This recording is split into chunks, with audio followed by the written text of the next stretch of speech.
এই মুহূর্তে ব্রিগেডিয়ার দেবাশিস দাস রয়েছেন আমাদের সঙ্গে টেলিফোন লাইনে। ব্রিগেডিয়ার দাস, এই যে জ্যোতি মালহোত্রা, যার পাকিস্তান নিয়ে একাধিক ব্লগ রয়েছে, ট্রাভেল ব্লগ রয়েছে, যেখানে পাকিস্তান সম্পর্কে একাধিক তথ্য বেড়াতে যাওয়া তিনি তুলে ধরেছেন। একেবারে পেহেলগাঁও হামলার পর যেভাবে ওএসজি অর্থাৎ ওভারগ্রাউন্ড ওয়ার্কারদের কথা বলা হচ্ছিল, এই জ্যোতি মালহোত্রা তারাও কি নেটওয়ার্কের অংশ নয়, যারা কিনা এই ট্রাভেল ব্লগ বানানোর অছিলায় ভারতের গুরুত্বপূর্ণ তথ্য আইএসআই এর কাছে পৌঁছে দিয়েছেন?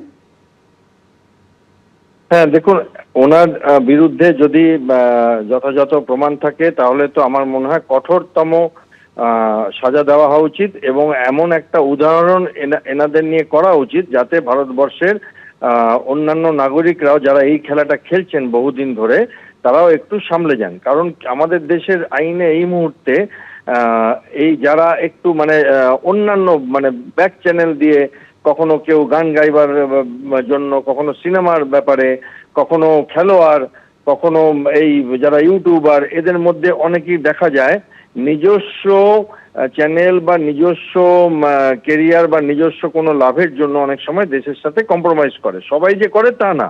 আবার পাকিস্তানে যাওয়াটাও যখন আমাদের সাথে যুদ্ধ চলছে না, সেটাও কোনো গরিত অপরাধ না। কিন্তু তারা যদি সত্যিকারের তার মাঝখানে এই ব্যাপারটা মিলিয়ে দেয়, যে শিকার হয়ে যায় পাকিস্তানের গুপ্তচর সংস্থার এবং খবর আদান প্রদান করে, সে যত ছোট খবরই হোক আর বড় খবরই হোক শত্রুকে, তাহলে তো আমার ব্যক্তিগত মতামত তাদের সাজা দেওয়া উচিত এবং কঠোরতম। এবং তাছাড়াও যারা এই পেহেলগামের ঘটনা আপনারা বললেন, যে সমস্ত মানুষরা জানতো, আমরা আপনাদের ভিডিওতে তাদের কিছু দেখেছি, দেখে মনে হচ্ছে তারা জানতো, কেউ ঘোড়াওয়ালা, কেউ জিপ লাইনওয়ালা, কেউ আবার জেনেও পরে আবার অন্যরকম ব্যবহার করেছে, মানুষদের হেল্প করেছে, কিন্তু তাদের বডি ল্যাঙ্গুয়েজ দেখে যেন মনে হয় যে তাদের খবর ছিল। তো অনেক ধরপাকড়ও তো হয়েছে।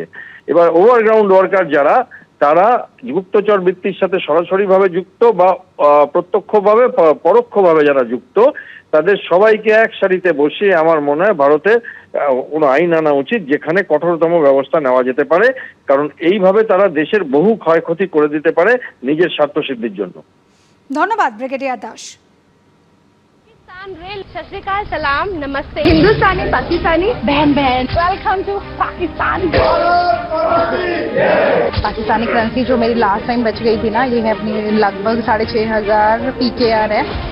बस एक कदम की दूरी और हम पाकिस्तान में होंगे। Welcome to Pakistan. পাক চোর সন্দেহে ধৃত ইউটিউবার জ্যোতি মালহোত্রাকে নিয়ে চাঞ্চল্যকর তথ্য। পেহেলগাঁও হামলার সময় পাক হাই কমিশনের কর্মীর সঙ্গে যোগাযোগে ছিলেন এই জ্যোতি মালহোত্রা। বেশ কয়েকজন সোশ্যাল মিডিয়া ইনফ্লুয়েন্সারের সঙ্গেও পাক হাই কমিশনের কর্মীর যোগাযোগ ছিল, এরকমই খবর পাওয়া যাচ্ছে এই জ্যোতি মালহোত্রা সম্পর্কে। পাঞ্জাব, হরিয়ানা থেকে ইতিমধ্যেই এক মহিলা সহ 6 জন পাক গুপ্তচরকে গ্রেফতার করা হয়েছে। আর হরিয়ানা থেকে ইউটিউবার জ্যোতি মালহোত্রা, এই সেই ইউটিউবার, এই জ্যোতি মালহোত্রাকে গ্রেফতার করা হয়েছে। জ্যোতি মালহোত্রা 2023-এ পাকিস্তানে গিয়েছিলেন। ভিসার জন্য তিনি দিল্লিতে পাক হাই কমিশনেও গিয়েছিলেন। আর পাক হাই কমিশনের কর্মী এহসান উর রহিম ওরফে দানিশের সঙ্গেই সেখানে তার সাক্ষাৎ হয়। এবং জ্যোতি মালহোত্রা যখন পাকিস্তানে যান, তখন পাকিস্তানে তার থাকা এবং ঘোরার ব্যবস্থা করে দিয়েছিলেন এই দানিশ। আর এই জ্যোতি মালহোত্রা সহ 6 জনকে গ্রেফতার করা হয়েছে পাক গুপ্তচর হওয়ার সন্দেহে।